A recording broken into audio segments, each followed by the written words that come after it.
Hi everybody, Stefan Molyneaux from Freedom Main Radio. I hope you're doing well. I am here with a good friend, Mr. Lauren Southern. He is a journalist and commentator for the Rebel media and is known for her on-the-ground coverage, notably of the Vancouver Slut Walk, the Calais Jungle Migrant Camp, the Milwaukee riots, and a variety other of SJW baiting endeavors. Please follow her most entertaining Twitter feed at twitter.com/Lauren_Southern, and you can follow her on The Rebel, where you can get her excellent shows. You can see them on YouTube as well. TheRebel.media/Lauren Southern, no underbar, because that's diversity. Lauren, great to have you with us. How you doing today?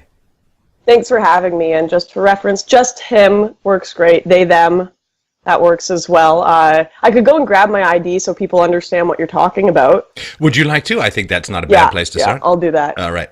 Here's, can you see that? I don't know. Tilt it top forward a bit. Yeah, you go. There you go. Can you see that M there? Yeah. Yeah, I'm a man. Oh, I thought that was M for masochist because you enjoy tweaking lefties, but it's M for man. Would you like to mention a little bit about this remarkable transformation? Your voice doesn't seem deeper, your hair seems the same length, and how did this come about that you made this transition so fast? Given how slow the medical system is in Canada, it just seems amazing how quickly you did this turnaround. Well, just to correct you there, my IQ is slowly going up, and so is my pay right now. It's like making a slow transformation. It's pretty good. But basically, I walked into a doctor's office, told them I feel like a dude, just literally put my hair up in a baseball cap. Like I looked like, when 10-year-olds joke around and dress up and just throw their hair up. I looked ridiculous, and they said, all right, you be you. In fact, the doctor told me, this was one of the most shocking parts, is I guess I can't know for sure. So I'll just trust you. The doctor is trusting me with my biology. They're trusting me with my psychology to self-diagnose. And then the government, they were even happier to indulge in my fantasy when I went up to them wearing full makeup, heels, long hair down, and simply said I would like to be a man on my ID. And the clerk immediately started referring to me as sir. I'm sorry, sir. Let me help you out. I don't want this to be a struggle. Quite just denying what was in front of her eyes with no problem. And you know what? I can't blame these people. They're afraid they'll get fired from their jobs if they state the obvious, quite frankly, just like the people in Europe right now that have these men with beards coming into their elementary school classrooms posing as refugees. We are all way too afraid of confrontation. We won't even state the truth when it is right in front of our eyes. It's phenomenal.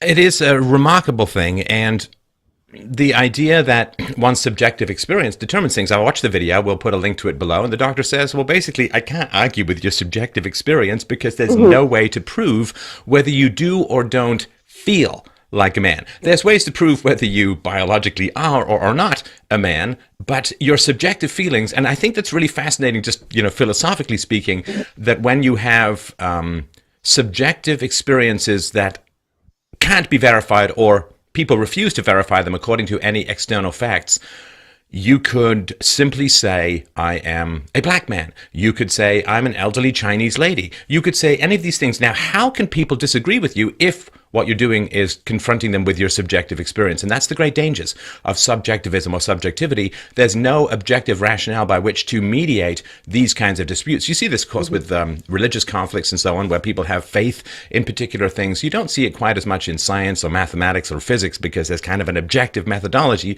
the scientific method, and an objective frame of reference, i.e., empirical reality. But when it comes to subjective experience, that to me is where the real balkanization of society occurs. And if this is what you feel, who can argue you out of it? Who can tell you you're wrong?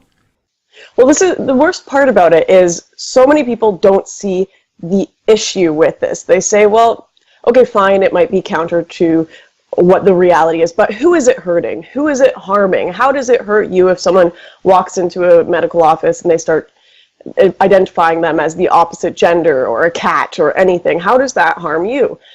Well, the consequences tend to come later, first of all, like what we're dealing with here in Canada, where we've indulged so much that now we are creating laws to appease this minority, making it illegal for people to not to use the wrong pronouns. So those consequences usually come later, and you recognize them. But the most important consequence, I think, is simply our honesty and objectivity as a society. Is it really worth giving up our sanity or objectivity simply to appease a very small minority of people that are, in most cases, using it for political reasons, so you will speak their language. Well, it's funny, because I was thinking about this, and, if somebody does genuinely experience things as the opposite gender, I mean, you got the female brain and the male body or whatever, I don't think there's any objective test for that. And I feel sympathy for that. I mean, that must be a very challenging thing.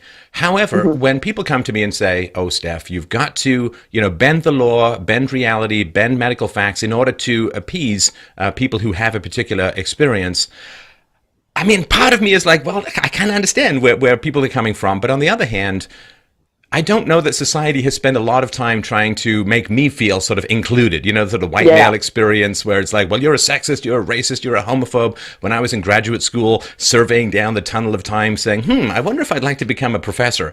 I doth like to profess quite a bit. And people were like, well, as a white male, it's going to be kind of tough because, there's all this diversity hiring and gender preference hiring for women and so on. So nobody worried about making me feel included. In fact, they we're very, very happy to make me feel specifically excluded from society and feel like a bad person and stack the deck against me. So then when people come and say, well, Steph, you need to really work hard to make other people feel included, I'm like, I don't know that there's a lot of deposits in that inclusion bank in my heart. Right, it would be really fun. I can see the appeal of this world. I really can. I would love to go out in my pajamas with my hair all a mess, just wake up in the morning super comfy and identify as beautiful and gorgeous and have people forced to refer to me as that, forced to date me because I identify as your girlfriend. What a world to live in. This is literally the dream world where you're you can control your dream and make everything the perfect reality you want it to be. Unfortunately, that isn't the world we live in. Oh, funny story, actually. We've got this guy in BC. We have the New Democratic Party there in BC. They're a legitimate party in Canada, and they've brought in a new policy saying any MLA that gets kicked out of their seat or loses their seat or retires has to be replaced by a woman or a man of equity-seeking groups. And we just had an MLA get in and be nominated who was a white male, and everyone was extremely confused. And he identified, this just happened last week, as a mystery minority. So he told everyone he was a mystery minority and was too uncomfortable to talk about it, got the nomination, beat a woman who was in a wheelchair, who should have gotten nominated based on the ridiculous policy.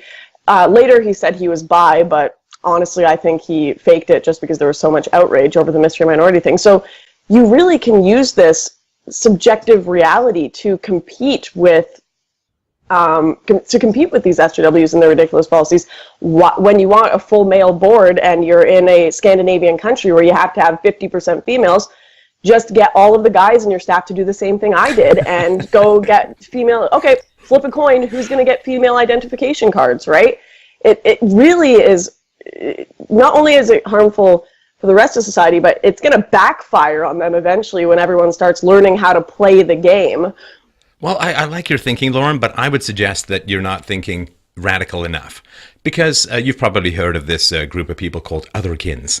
So I think simply having two genders on a board is not nearly diverse enough. I think you need the full Dungeons and Dragons panoply of people sitting around the desk. I mean, people can self-identify as unicorns, as vampires, as dragons, as halflings. I think you need the full Dungeons and Dragons party sitting around the desk. Okay, to the untrained eye, they may look like a bunch of silver-haired white men, but on the other hand, wouldn't it be really, really cool to bring just a wide variety of fantastical creatures? There aren't enough griffins, I think, or hydras in the top levels of business and politics these days, and that, I think, would be the proper way to diversify. We're going to have 10% of our blood donations go to people who self-identify as vampires, especially in our free healthcare country. I mean, that'll be the day. That'll be the day where we truly have diversity in Canada. And at least one attack helicopter. And thank you for introducing me to that meme. I read it out recently with a shout out to you, and people found it extraordinarily wonderful that people can sexually identify as an attack helicopter. And it's a wonderful meme, and it works every single time. Every single time. So let's dip into some of this voter fraud stuff. Sure. You're fairly comfortable. I'm going to do a little tiny rant because This voter fraud stuff, rigging elections, is something that everybody is pretending to be shocked about on the left. On the left, they're pretending to be shocked about it. But there's sort of two things that popped into my mind, which were to do with the last election or two. Benghazi, of course. You know, the fact that Al-Qaeda attacked American soil, killed an ambassador, some other people, on the anniversary of 9/11, right before an election, and this information was suppressed from the public, that Hillary Clinton blamed an internet video and threw someone in jail for that, even though she knew it was false, and confessed as such to the head of Egypt and to her own daughter, Chelsea. If the voters had that information, I'm sure the election would have gone the other way. So the suppression of that information, complete voter fraud. Secondly, the second thing that popped to mind was this IRS deal, where the IRS in America was refusing to assign charitable status to conservative groups, and only conservative groups, it seems, and were demanding the donator lists and other kinds of endless paperwork and vaguely threatening. There have been significant calculations that simply the IRS refusing to grant charitable status to conservative groups swung the election from the conservatives to from the Republicans to the Democrats. How about bringing in masses of third world immigrants who are going to reliably vote on the left? Isn't that kind of rigging the election? I mean, there's three off the top of my head. Now, the fact that all of this stuff has come out in the Podesta emails and these fantastic James O'Keefe videos makes it more visceral to people. But this election rigging seems to be going on for quite a while. And there doesn't seem to be quite as much focus on the stuff that's clearly already happened and everybody accepts. But this stuff going forward seems to be getting more people's attention. Well, I don't think you quite understand that. You sound like an insane conspiracy theorist right now, making all this stuff up. The election is not rigged. It's all going to go smoothly. These are just crazy conspiracy theorists on the side. No, I can't handle the people who are coming out here and saying there is nothing suspicious. You're all being conspiracy theorists. You have people like Elizabeth Warren saying the system is rigged. Obama has said the system is rigged. They all know it. They all know people are trying whatever they possibly can to get their party to win. And in this case of the Project Veritas videos, you had a few guys that looked like they were just cheating on their own and trying to rip up ballots, and it had nothing to do with the Democrats. But then you find out these connections are being made, that the Hillary Clinton DNC was making calls with them and coordinating with them. So more and more solid, absolute evidence is coming out that this is happening. This legitimate fraud, legitimate rigging of elections is happening, and you still have the mainstream media going on and on about yourself and others talking about this being crazy conspiracy theorists. I mean, it's scary. It's scary how much denial they are in right now from the reality that is being shown. Well, I mean, the only way they're keeping people from it is by people like CNN saying, you can't read these emails. You have to have us interpret it for you. Literally saying it is illegal for you to read the emails on your own. It's different for the media. Only we can interpret for you, so we can give you the safe version that doesn't show you everything is rigged. I mean, it's like they're turning these emails into the medieval Catholic Bible. It's only available in ancient Aramaic. Only the priests can read it. We'll tell you what's in it. But by the way, give us some money. I mean, it's like, didn't we have a whole Protestant Reformation to get the facts into the hands of the people? And it's false anyway. You can read the courts have decided very clearly you can read the stuff that's illicit. You can't steal it, but you can certainly read it. But this idea of like, stay away from the facts. If you get anywhere close to the facts, it's like kryptonite. It will burn you. It will disassemble your soul. You'll break an arm just putting your hand near that screen. It's mad. And remember how when Trump was saying that he would cover the legal costs of anybody who was attacked and so on, that he was inciting violence and all this violent rhetoric and all this crazy stuff that was going on, and Giffords was shot because there were crosshairs on particular electoral maps. I think Sarah Palin's, even though Democrats had used exactly the same kind of graphic, that everything that the right does is an incitement to violence, even though there's no violence from the right, and there doesn't seem to be any particular incitement to violence on the right. But, mere words tossed aside in casual conversation are absolute incitements to violence. But here you have top-level Democratic operatives saying, we're going to get crazy people, we're going to get homeless people to go and attack Trump supporters right there on tape, no doubt about it, very, very clear. Say, well, there's no proof it was ever actually done. It's like, well, they're saying they're going to do it, and there was a lot of violence at some Trump rallies, and that seems like, it's a trail. Is it a smoking gun? I don't know, after an investigation or whatever, but the left now saying, well, these are just words. It's oh, what the New York Times referred to it as unseemly. Unseemly, like, oh, you've shown just a little bit too high of an ankle in your Victorian skirt. It's extremely unseemly. It's like, no, you're paying people to go beat people up. This is terrorism. You're paying people to go beat people up for the sake of a political advantage. Yeah. That is out and out terrorism. It's just locker room banter. Just gonna grab him by the Trump sign. It's all good. And this guy went to the White House, what, over 300 times? Creamer, his name is? Yeah. 300 times! And he's coming on with the most astounding stuff. Oh. It's hilarious to listen to these videos where they're kind of planning it out. They're like, oh yeah, that's a great idea. Let's get some women here. People love when women are attacked. And then we'll get some Trump supporters yelling them down and shoving them around. And they're planning this out. They pointed out, Vogel pointed out in one video, I can't remember who it was, one of the Republicans that was in the primaries, where they ripped the sign down and got in a fight at the front. And he was saying, we did that. We did that. He took ownership of it. This isn't just conspiracy. This isn't just banter. They took ownership for some of these things that happened. And as you know, I ran into Faval, I'm not sure if I'm pronouncing that right, when I was in Milwaukee, and he was pointing at protesters. We were sitting beside each other for a half hour, and he was pointing at protesters, telling them where to go. They were asking him what to do. He told me personally, we are busing people out to the other area where they were having a Trump rally, and to Sherman Park, where the place was burned down by Black Lives Matter protesters. Now, I don't know if those guys were his, but he said they were sending protesters out there. I don't know if they were the peaceful or the violent ones. Who knows? But I know firsthand, just, of course, people watching don't have to believe me because I'm giving my firsthand opinion. This is just a trust thing.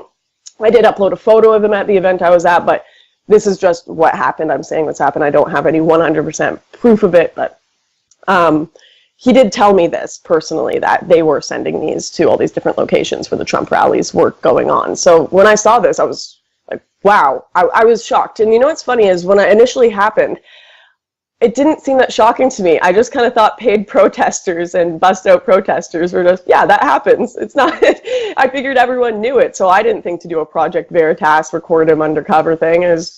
I should have, and I wish I did.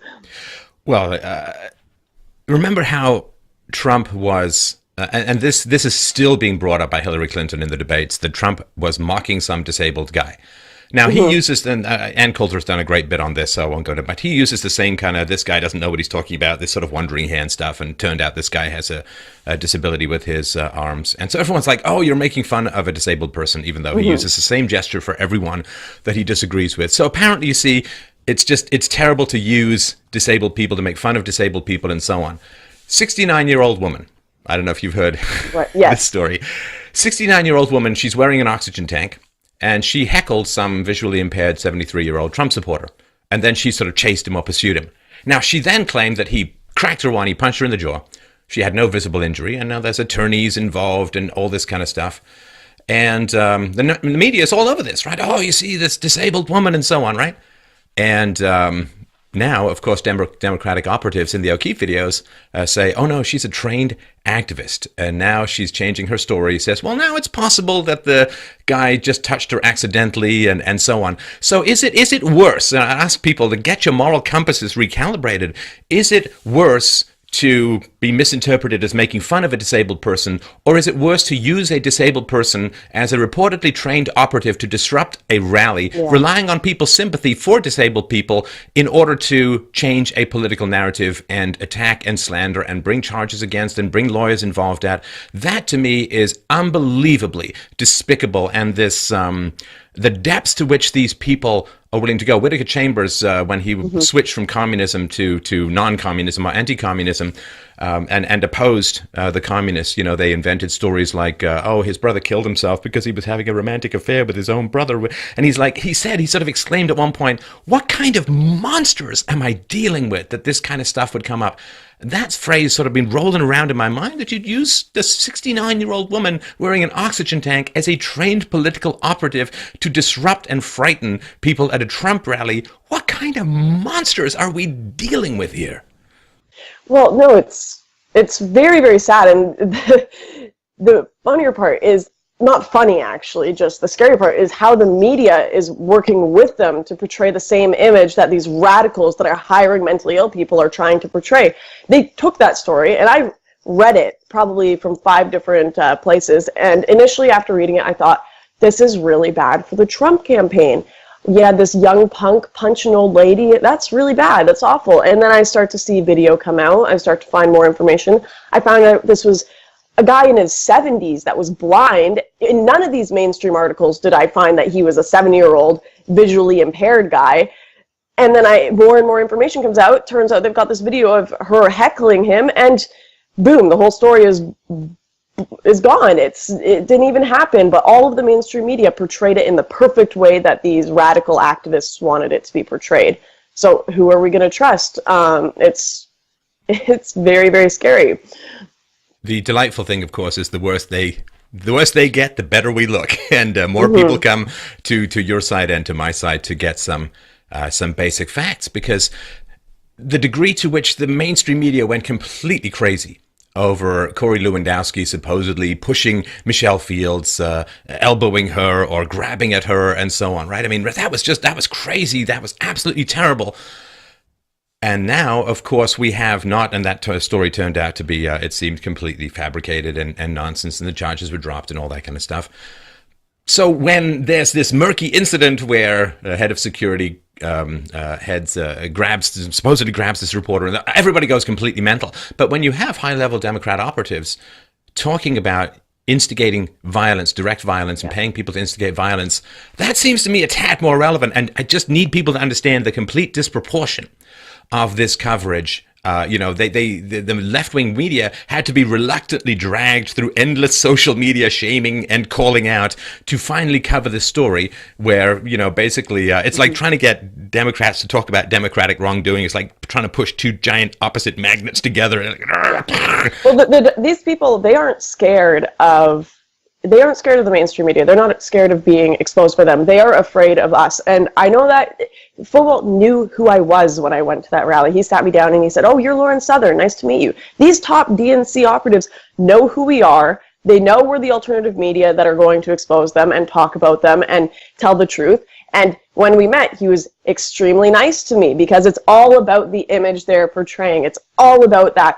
What are people going to see? This is a media girl who wants to slander me. I'm going to be as nice as I possibly can. Behind closed doors with all of my other Democrats, we're going to talk about hiring mentally ill people, cheating to rig the election. We're going to talk about just awful, awful things. But as soon as the cameras are there, we've got the skit ready. We've got the skit ready for whoever it is, whether it be the alternative media, who we're very afraid of, who we're going to put on our smiles with and invite them to go to gay bars, or we're going to put on the old lady getting punched skit for the mainstream media that are going to sell it perfectly. And it's all a show. All of this, all of it, it's all distractions. None of it matters. I don't care who got punched at the Hillary rally. I don't care who got punched at the Trump rally. I don't care what locker room banter you had. I don't care what you said in a plane 10 years ago. All of this is distractions. What matters is policy, and what people should be voting on is policy. But no one cares about that anymore because they have been distracted. The goalposts have been moved. They are playing games with the public. Well, what policies can the left run on other than a continuation of what Barack Obama has done, and given where America, if not the West, has ended up as a result? And see, I include America and the West because, all the dominoes that fell as the result of Secretary Clinton, when she was Secretary of State, getting involved in Libya, talking up problems in Syria. All of this stuff has helped to disintegrate the Middle East, bringing wave after wave of economic migrants and refugees into Europe. It has now destabilized Syria to the point where you've got Russia in there. You've got Hillary Clinton still advocating a no-fly zone. Like it's just something with a swatter. Like it's just magic. They've got magic rays that keep planes on the ground. They're going to put bananas in the tailpipes of the planes and chain them. No, you're going to have to shoot down Russian planes if you want a no-fly zone. Is that how the world ends, over a broken piece of desert? I mean, good God, what can they run on? This is why they have to go to slander, because the policies are so horrendous. When you don't have good enough policies, you have to appeal to emotions, and that's what this whole campaign has been appealing to emotions, whether it be I'm a woman, I'm a woman, I'm a woman, Trump raped this person, Trump assaulted this person, let's go and scour the earth for every woman Trump has ever talked to and personally message every single one of them trying to get one story. It's all distractions. None of it matters. And you know what? I just saw this recently happen on Trump's side. There's this YouTuber named Joey Salads, and he made this video about a car being destroyed by black people in a black neighborhood that had Trump stickers all over. And it was an entirely faked video. And it's like, man, we don't need that on either side. The victim complex... Wait, that video was faked? I know, it's surprising. That video was faked. And it's frustrating because both, of course, the Hillary side of things has been doing it far more successfully and planned and with people working with the DNC, and this was just one crazy YouTuber. But on either side, it is embarrassing to resort to, I'm the victim, vote for me.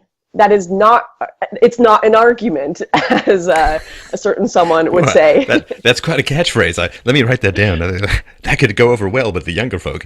But and this is really frustrating. That of course this is where late stage democracy gets to, and this mudslinging contest has always been part of democracy. But even going back and listening to like Nixon versus JFK, those kinds of debates, the Lincoln Douglas debates. Oh, the days when there was oratory and not just this base mudslinging and bribery. Now, you've talked in your videos recently about voter fraud, and right. I wonder if you could help sort of people understand. There seems to be an Aristotelian mean somewhere in here. No, the whole thing isn't stolen, but it also isn't 1 in a billion either. And outside the stuff that we've been talking about, which is directly voter manipulation, and we'll get to sort of the busing people to different states and all that in a second, what is the evidence that voter fraud is a significant issue in America? Well, first of all, there's the Pew Research evidence that shows that there's around 18 million registered voters that have totally inaccurate information. And that doesn't necessarily mean they're cheating or anything, but that shouldn't be happening in a properly working democracy. And then the even more shocking part is... I'm sorry to interrupt you just after I asked you to start. I'm sorry, just before I forget the point. No problem. So basically...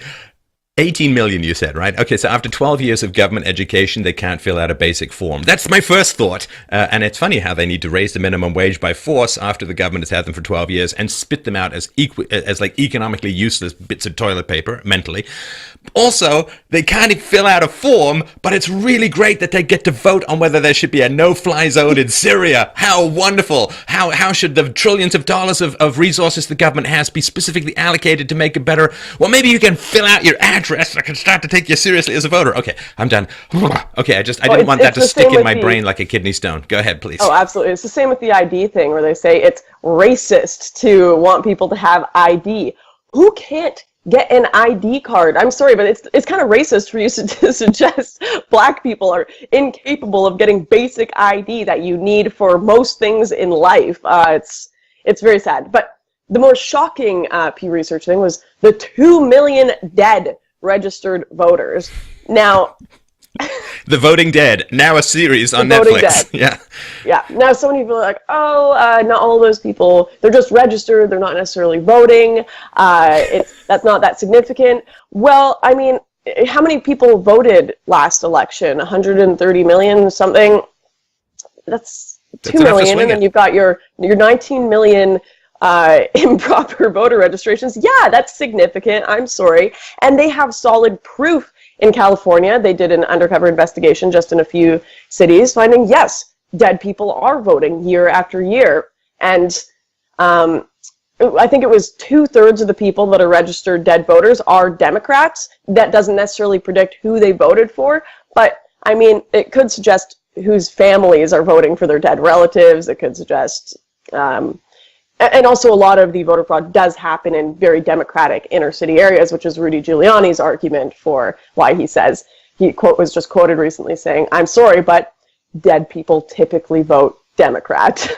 Well, and so I think the takeaway is we want to provide as much value as possible to our mutual viewer base. Obviously, facts, information, entertainment.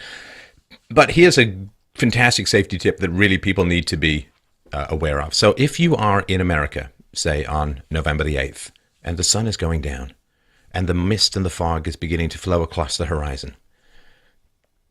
Do not be anywhere near a graveyard, because that is the day when the hands become jamming their way up through the mossy green, pry apart the stones, and people will come out and drag their brain-dead state to a polling booth to forehead slam and maybe leave an eyeball print, or maybe even their entire eyeball on the Democrat thing. And the fact that brain-dead people vote Democrat is enjoyable enough of an analogy, but just stay safe out there. Do not go near a graveyard. The Democrats will be emerging to vote.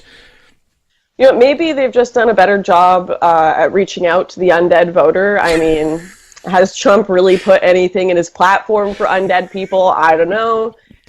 Free brains for everyone. Well, and of course, you know, maybe it's in the other kin analogy, you know, to tie these various things together, they just self-identify as living. You know, who can argue? If their subjective experience in the shattered, see-through head that is currently half falling off their body, if their subjective experience is that they're alive, well, just get the check mark and off you go. Yeah, it's... it's really horrifying to think about. And I know a lot of people are going to think, oh, Lauren, this doesn't happen that often. It's rare. Well, first of all, we don't really know how rare it is. A lot of people would suggest it's not that rare. And second of all, even if it is not as pervasive as I think it is, one dead person's vote cancels out a living person's legitimate vote. That is an attack on democracy, no matter how small it is. And I personally think it's big enough to swing an election, not necessarily all the dead people, but all the people they're busting out, all of the invalid registrations, people voting in the wrong states, which has been proven by Project Veritas, and these dead people. I think that's enough to sway an election. But even if you don't think it is important, and it is important to talk about because it cancels out people's democratic rights when dead people vote. When dead people vote, the new Wes Craven movie. But the thing is too that it certainly, I think it certainly is enough to swing an election. Otherwise, nobody would bother. Like, this is the voter fraud only matters if you can swing an election. Like, if you were to say to people, no matter what you do, it's not going to have an effect, like the operatives or the people who might be organizing this stuff. If you were to say to them, no matter what happens, there's no way it can alter the outcome of the election, they wouldn't bother doing it. This is sort of a basic understanding of incentives thing. The reason they do it is they believe that it will be enough to swing the election. That's the only reason people engage in this kind of fraud, because there are, of course, risks associated with it, right? You might have some guy with a hidden camera recording you, and then you might be in significant trouble. So it's sort of like insurance fraud. Like if you were to say to someone, okay, you can try this insurance scam, but there's absolutely no way you're going to get any kind of payout, well, people wouldn't bother because there's risks associated without the payoff. So just based on, you know, human motivation actions, the people who are engaging in election fraud believe that it is enough to change the outcome of the election. And if they believe it, and they're the experts, because they seem to be doing it a lot, as the guy says, we've been doing it for 50 years, the Democrat guy. So if they're still doing it, they're the experts. I'm going to assume they're doing it for some reason. Yeah. And you've just got a few videos from Project Veritas that show the young volunteers tearing up Republican voter mail cards and saying, oh, we don't give the vote by mail cards to Republicans. We only give them to Democrats because it's easier, right? Now, I'm 100% certain that Project Veritas didn't go to every state and every Democratic office. Just to find the one. Yeah, just to find the one. They went to a few in their area, and guaranteed that situation is happening in a lot of other states as well. Just imagine how many other states this is happening at if they can get away with it so easily in just these few places that were being watched by Project Veritas. That is a lot of vote by mail things being ripped up. That is a lot of dead voters. That is a lot of improper people voting in the wrong states to sway where it goes. It will have a significant impact, and it's impossible to deny. And I can't understand why we've got these people that are so obsessed with not believing there's anything going on behind their back. In my opinion, they're just as bad as I think I said this last time I was on here, they're just as bad as the people who think the government is run by lizards. They're the people who think nothing is going on behind my back. Nothing is wonky here in this system. When you have politicians saying it straight to your face, this is rigged, this is rigged, this is rigged, and they still won't believe it. It's almost like when you have ISIS shoot up an area and then they say it's for Allah, post on their social media, this was for ISIS, call the police up, hey, we did this for ISIS and Allah, and then everyone's like, oh, no links to Islam, no links to Islam. And they're sitting there like, we told you, we told you. No, politicians are telling you it's rigged. They're telling you it's rigged over and over again. And you still don't believe them. It's amazing. Well, I think the basic principle is the people in power say that the elections aren't rigged, because that legitimizes the vote that got them into power. And the people who want to get into power are concerned about the votes being rigged. Also wanted to mention, since you did mention the lizard people, I think it's fair to guess as well, there will probably be, conservatively speaking, between 150 and 175,000 lizard people voting. Self-identifying as a lizard. I'm sorry, I'm going to keep this other kitten going because it still blows my mind completely, because, you know, when I was a kid, that was called being crazy, right, and now it's called being diverse. But yeah, so let's talk a little bit about some of the O'Keefe stuff that came out about the busing stuff. I had to watch it a couple of times. I'm not sure, because, you know, my brain just doesn't work that way. And people are saying, well, it's not a big factor as well. And look, thieves want you to not have an alarm system. Thieves want to tell you there's no problem with theft, so you leave your door unlocked, and so you don't have an alarm system, and you know, nobody bothers to pick up your mail. So everybody who wants to steal from you wants to convince you that theft isn't a problem. So the moment that somebody says to me, oh, there's no big problem with election fraud, how could there be a big business? It's because they want to benefit from election fraud, either directly or indirectly. I mean, they're just covering it up because they want to lull people's defenses and lower their skepticism so they can get away with more. But this stuff with the busing, if I understand this correctly, they're trying to get people who vote in one state to be able to go and vote in another state, which is, of course, not legal. And they had a bunch of machinations around that. Yeah, no, absolutely. And it's easy to do so. As Project Veritas showed, you just go over there, and a lot of the people at the polling booths are not professional. A lot of them are Democrats spending their day there, especially if you're going into an area that you want to swing that way. And they'll just say, no, it's fine. You don't even need ID, they said in this video. You just fill out your name here. Whatever name it may be, you can fill out a dead person's name in that box and vote there. And I'm sure people understand this, but they take them to different states and stuff, because when you've got like California, you know it's going to go to Hillary.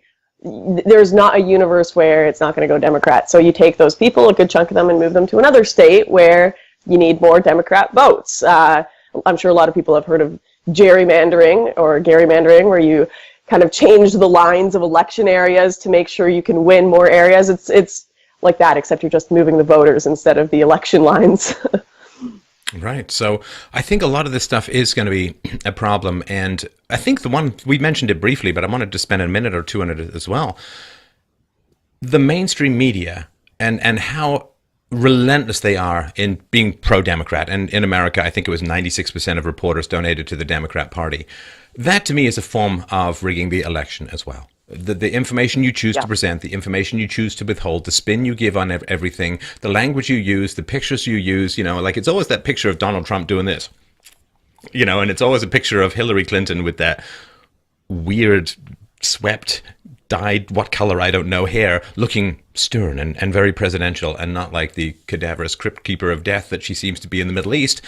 And so everything is so manipulated. And I think, was it Giuliani who said that if it wasn't for the media, Trump would be ahead like 15 points? Yeah, possibly. I mean, it's the type of people that get into journalism. I remember my boss, Ezra Levant, he did a speech for a bunch of university students. It was the Canadian Society of Young Writers or something like that. It was just a bunch of university journalism students. And he started asking them questions. He said, put up your hand if you are pro-life. And no one put up their hand. This was a room of a couple hundred people, right? Put up your hand if you have any skepticism towards climate change. Put up your hand if you think we need more traditionalism or less immigration. No one put up their hand. And he said, you're sitting here and telling me the media is diverse. You're telling me you have different opinions here, and you're presenting something new and interesting. And he went back to each of those topics, and he's like, 50% of Canadians, or whatever it is, are pro-life. You have this amount of Canadians that want less immigration. It's now 68% of Canadians that want assimilation from minorities. You don't represent half of Canada. You don't represent a huge chunk of people. So the media are not representing so many Americans, which is kind of a saving grace for some of us who are hoping for a Trump win, that a lot of what the media is saying is not what people are saying at their dinner tables at night. A lot of what they're saying is what they want to come into volition. It's what they want. It's not what the society necessarily wants to hear. But they are certainly influencing the people who get all of their information from BuzzFeed and their Facebook timelines and Huffington Post. I mean, I won't lie, that is extremely effective. Well, and to be fair to the leftists, they are very engaged in diversity in that they welcome all ethnicities, all cultures, all religions that vote for the left. And that's really, really important to remember, that if you vote for the left, you can have forearms growing out of your forehead, and they'll welcome you as, I don't know, a heavily applauding otherkin. If you vote left, doesn't matter where you come from, you are absolutely welcome. If you don't vote left, see, they're very pro-women. Pro-woman, if you're a woman who votes for the left. If you're a woman who doesn't vote for the left, I mean, it's just target after target. I mean, look at how the left treated people like Ayn Rand, Margaret Thatcher, Sarah Palin. I mean, you've had some... Ooh, let's talk about that. You've had some interactions with people who didn't seem to be respecting your female personal space enormously. Well, it's male now, so anyone can punch me. It's then fine. You violate you now totally completely, good. yeah. Yeah, it was so funny. There's a Black Liberation Coalition at the University of Toronto here, and their whole message is, we stand up for Black people. We love Black people. And I was at a free speech rally there, and they had an Ethiopian man speaking on the mic talking about how his father had his speech suppressed and was so happy to come to Canada for this new culture of free speech. The leader of the Black Liberation Coalition was sitting there yelling in the audience, "Coon! Nigger," like loudly at this Ethiopian guy because he disagreed with them. And it's like, wow, you really stand up for Black liberation, except this young Ethiopian boy who disagrees with you. He doesn't get any of that Black liberation. He gets called a Uncle Tom and a coon by the Black Liberation Coalition. It was unreal to watch. Oh, the left and blacks, that's probably a whole other show. And of course, you and I as non-blacks. I'm really hoping that doesn't become a gif of me yelling. we can replace that with nougat or Nigeria or Nantucket. Yeah, I mean, if you are a black who votes left, they're your absolute friend. If you're a black who doesn't, if you're like Clarence Thomas or Herman Cain and people like that, or even Bill Cosby, who, when he was more on the left or more moderate, was protected from his predatory or seemingly predatory behavior towards women. But the moment he started talking about blacks making better decisions in their lives, black responsibility for things, well, of course, if blacks start taking responsibility for things, they don't need as much of the Democrat to give them stuff. And so, yeah, you're one of the protected classes no matter what. If you vote left, you are protected class, and then they'll just pretend it's about your race, your gender, or whatever it is. Until they get in power, and then you get no help. Then it's the voting booty call. Hey man, it's been great. I gotta go. It's 2:00 in the morning. I got an important business meeting somewhere across town. So it's been bye and vanish. Yeah. So yeah, I mean, I think that's important to understand as well when you're trying to figure out what motivates the left. Well, it's whoever will vote for them, whoever will give them power that they don't have to actually debate with. I think they're always going to be very positive towards you. But if there's anything about you, regardless of your race or gender or ethnicity or anything, if there's anything about you that threatens their power or threatens their narrative, right? I mean, they had to destroy Cain because he was a 100% black guy running against a half black guy, and so he would have had more black bona fides when he was running against Obama. So they had to invent all of this stuff to destroy him, and it's all about the power. They're power junkies, they're power addicts, and people say, of course, well, maybe the Republicans are the same way, and I certainly think the Republicans, like the rhinos, the guys who are in there now, who've been appeasing everyone, and who've been, as the Tea Party was another great failed, why is there Trump? Well, because there was the IRS stuff, right, where their voting rights, their organizational rights were suppressed. There was Benghazi, where information was suppressed, which helped get the Democrats into power. There was the Tea Party, Party, which was the Trump 1.0. Trump 2, like the new Trump is a Trump 2.0. Trump 1.0 was the Tea Party, where they said, okay, we're going to get a bunch of guys, we're going to work like crazy, we're going to get them into Washington, and they're going to help control and reduce the size and power of the state. And then they just stuck their faces into the trough like every other politician who'd gone before them. And so Trump is like the last chance. It's the last chance for people to have what they want in a sort of procedural manner. I do shudder to think what's going to happen without it, outside of course, just the potential of nuclear war with Russia over Syria. I'm sort of concerned about what's going to come afterwards. I'm not concerned from Trump. There was this weird gotcha question around, are you going to support the outcome of the election? Yeah. And of course, in my view, what they're basically asking for permission for is, if he says yes, then they can just go and do whatever they want to rig the election. That's sort of my belief. It's like, exactly. Well, you said you were going to accept it, so now you can't change your mind because you said you were going to. So the fact that he said, no, I'm going to wait and see what happens, well, of course. I mean, just like Al Gore, took the 2000 election to court and tried to get it overturned, and nobody said, well, he's destroying democracy. Well, of course, it was the left, right? So they protect their own.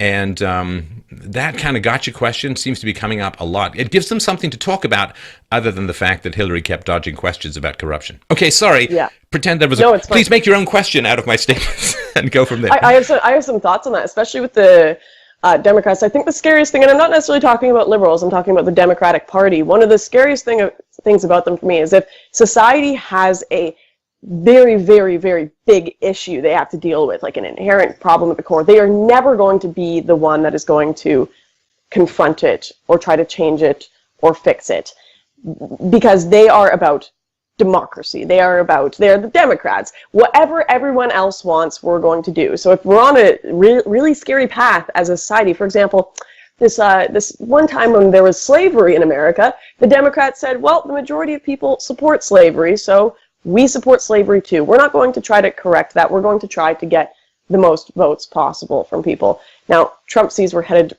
towards going off a cliff with our immigration problem.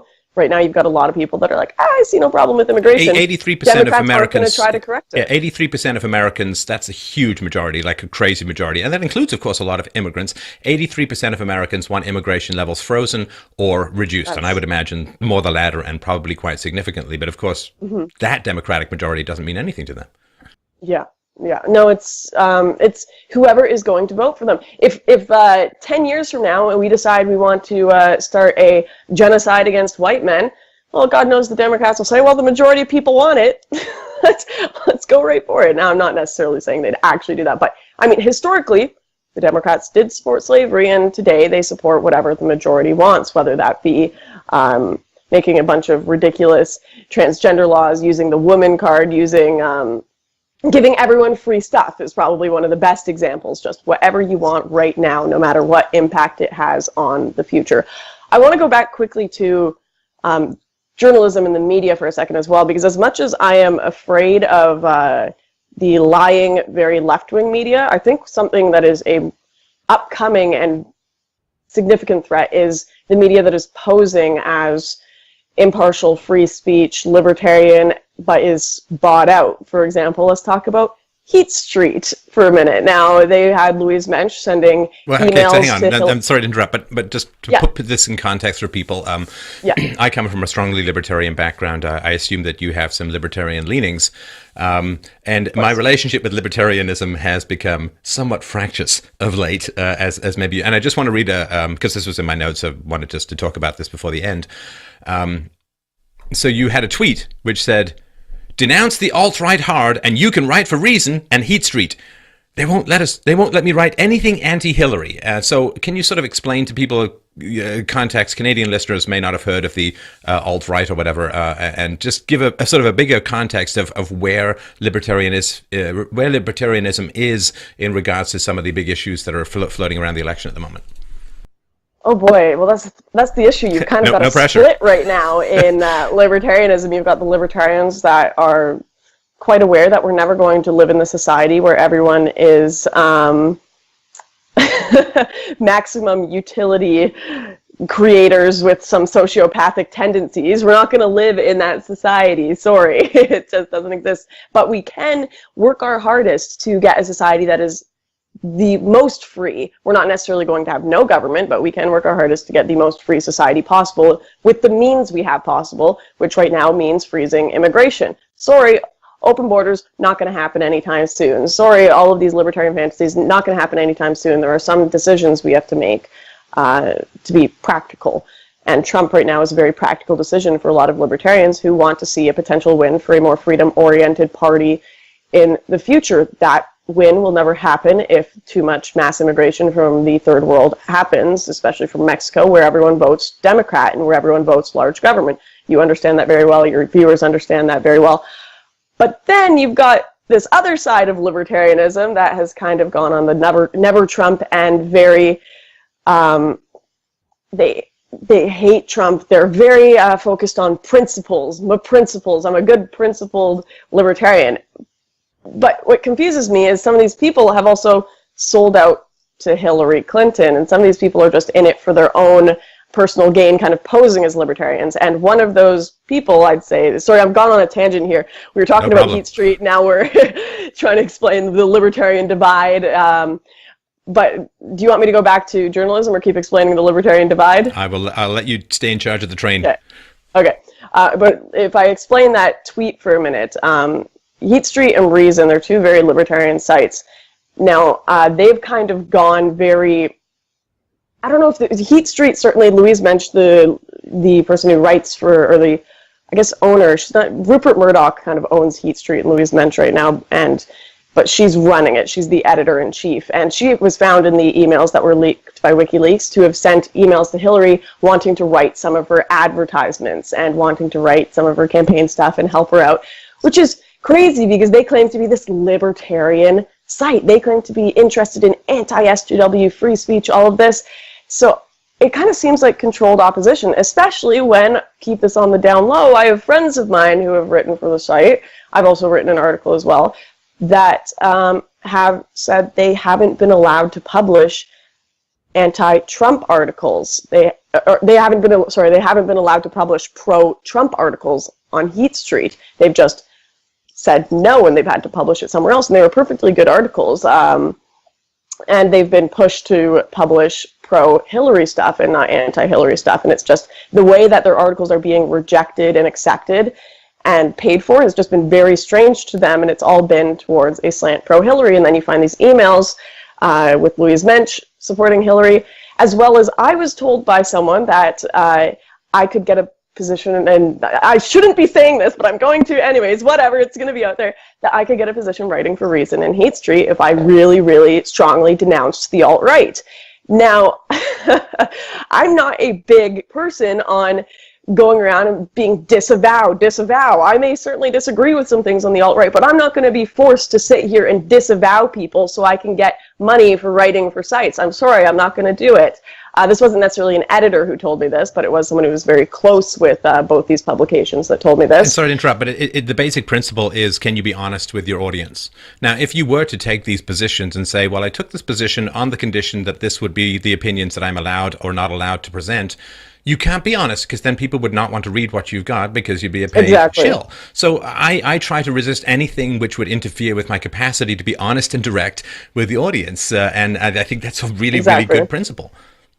Oh, absolutely. And that's why I work for The Rebel, because I've never had, I am allowed to talk about anything I want. I've never had a video suggested or knocked down because of what I've talked about. And I will not work somewhere where they're going to control what I say. I have friends who have had the same thing. They've worked in the mainstream media before, and they've been told, you have to, what's going to happen with this business relationship when our views don't match? Are you going to be able to move over to our views? Like, we're okay with keeping you on as the token conservative for a bit, but eventually you're going to have to move over and agree with us on abortion, agree with us on this. And it's like so much of it in the mainstream media, and not even the mainstream, in just sites that are up and coming, are controlled narrative, and you have to look at who's funding them, what their kind of agenda is. Everyone has an agenda. Everyone has an agenda. Luckily, mine is free speech, and mine is honesty. That's a lot of my agenda. Of course, I like getting followers, and I like the success in journalism that I've had, but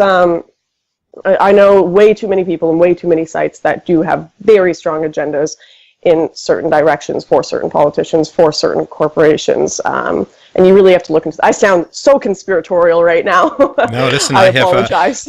after I mean, this election cycle has legitimized so many beliefs that were formerly credibly labeled as conspiracy theories. You know, the number of times I see comments or get messages where people were like, whoa, this thing that this guy said a couple of years ago, everybody thought was crazy, and now it's completely documented, you know, and Right. I think that the term conspiracy theory needs to be retired almost permanently, because it is, of course, not an argument, and so many, the media is colluding with the Democrats. Oh, that's just a crazy conspiracy. Nope, black and white, right there, you know? I mean, there's voter fraud occurring, black and white right there. We think that the Democrats might be inciting violence. Oh, no. So the conspiracy theory is like, it needs to be retired until we run out of conspiracy theories that turn out to be actual facts. Then we can maybe bring it back after a couple of years, but give it a rest, because not you, but give the term a rest as a whole, because it has been so validated recently that anybody who uses it, I think, in any kind of real way is not going to have a lot of credibility to those of us who are following the unraveling of these narratives.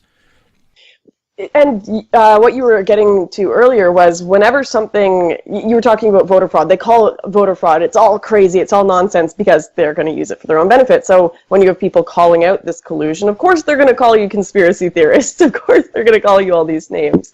I was talking to a professor a few weeks ago. We were just having a sit down, and I mentioned the long march through the institutions, kind of the postmodernist Marxist march through the institutions, to bring in this whole PC, very left-wing Marxist viewpoints.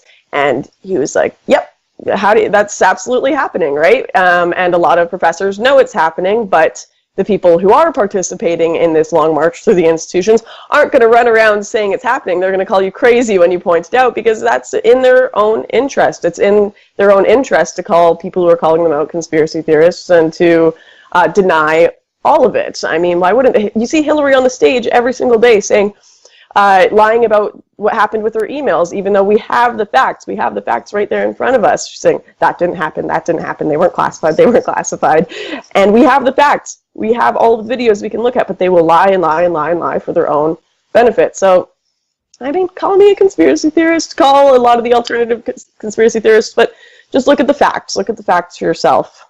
Well, and the facts are pretty clear. I mean, my message to libertarians, and I still have friends who are libertarians, but my message to libertarians is, if there is to be a free society, we need a rational, evidence-based conversation to continue in society.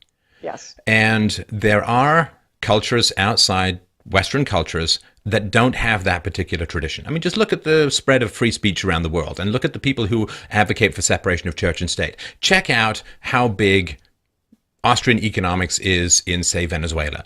Check out how big objectivism is in Brazil. Yeah. All you need to do is look at the cultures where people are coming from. And there is a culture in the West of, and it goes all the way back, as I've mentioned before, to John Milton's Areopagitica, one of the great arguments for free speech. You know, bad ideas should be given more exposure so everyone can see how bad the ideas are. It's like a bowl of fruit. You know, if the light's on, you can see which one is rotten and not eat it. If the light's off, you're going to get a big old mouthful of fungus and worms. So keep the lights on, and we can see which fruit is good and which fruit is not. This took, you could say, I mean, given that Socrates was killed for free speech, it's taken 2,500 years of recorded history to get to the shaky standard of free speech that we're able to maintain. It's pretty shaky in Europe with all this hate crime stuff. It's pretty shaky in political correct stuff. It's pretty shaky on campuses where there's, you know, bomb threats and all for Milo Yiannopoulos' tour and so on. So after 2,500 years of brain-bending effort and countless people being burned at the stake, going to jail, killed in wars, we've got this kind of shaky, half Jenga, half House of Cards edifice of free speech. But there are other cultures that don't even have it as a value. Like, we have a value that it's kind of hard to balance with a lot of people who want to change it, but at least it's a value. You say free speech. There are so many other cultures around the world, it's not a value at all. And so if we're going to have a free society, we need to keep the philosophical, the economic, the value-based conversation going, the political conversation going. When you bring a lot of people in with cultures that have no particular history and dedication towards free speech, you don't get to keep that conversation going. You simply don't. And we can't get there without a conversation and without free speech. And so if you're bringing people in who don't value free speech, or, you know, the Mexicans, we've got the studies on our website. They want more benefits and lower taxes. Hello, Venezuela. You know, these things can't fit together. And so what I say to libertarians is, yes, absolutely, let's get to a smaller state. But in order to do that, we have to have a culture and an environment where free speech can still occur. And what weakened free speech so considerably in Europe was incompatible cultures that everyone's afraid are going to go tinderbox on each other. And when you have this kind of problem coming in, you are going to inevitably degrade free speech. And when free speech gets significantly degraded, the opportunity for a freer society falls to zero. Yeah. Ironically enough, freedom is not free. It's always had to be fought for. It's always had to be defended and protected. It's not something that is, people don't come out of the womb as libertarians studying the NAP. They just don't do that. That does. Although they do like their naps. Oh, yes, I can't believe I made that joke. I apologize to everyone. That's a dad joke. You know, that's like watching your dad dance to the Sugar Plum Fairy. I apologize for that joke as a whole. The next I'm going to be pear-shaped. All right. Well, thanks, of course, Lauren. A great chance to chat. A great conversation as always. Look forward to people's comments below. Like, subscribe, and share this video. And please remember to go to therebel.media/Lauren Southern. We'll put all the links below. Follow her on Twitter. She's a wonderful and engaging tweeter-ish person.